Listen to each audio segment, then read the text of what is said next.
també un dilema al voltant de quan començar la transició en la infància i de quina manera, sobre si és millor prendre les hormones abans, prendre-les després, sobre si és millor prendre inhibidors, no prendre inhibidors.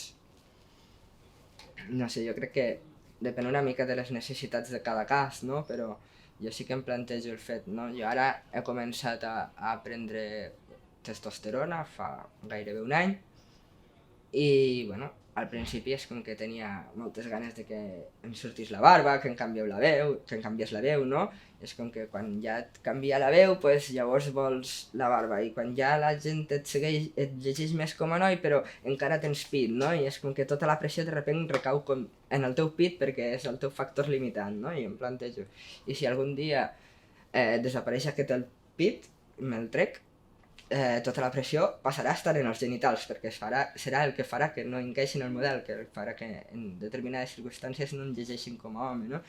I penso que aquest discurs, no, de que has de canviar el teu cos per poder ser feliç és com un discurs que ens segresta, perquè en realitat mai serem persones cis i podem intentar semblar persones cis i aconseguir-ho d'una manera amb un posing molt bo, i algunes persones ho podran aconseguir millor i altres no tant, no?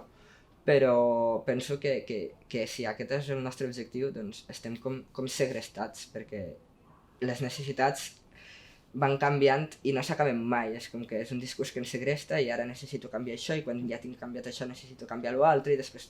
I no s'acaba mai, perquè en el fons mai serem persones cis. Jo, per exemple, si imaginem que jo m'identifico com a home, doncs jo mai, no sé, encara que hi hagués una fal·loplàstia superbrutal i jo em pogués tenir un penis superguai, doncs no podria ejacular i és que tampoc produiré esperma, no? I és com que la cosa va traslladant-te, no? El punt de pressió, el focus de la pressió es va traslladant d'un lloc a un altre, però no s'acaba mai. Llavors penso que el que hem de fer és empoderar-nos com a persones trans i dir, sí, jo soc així i soc com soc i no m'avergonyeixo de ser com soc i aprendre a estimar-nos, que, bueno, no sempre és fàcil, no? Però ho hem d'intentar, perquè si no, l'altre camí no té sortida.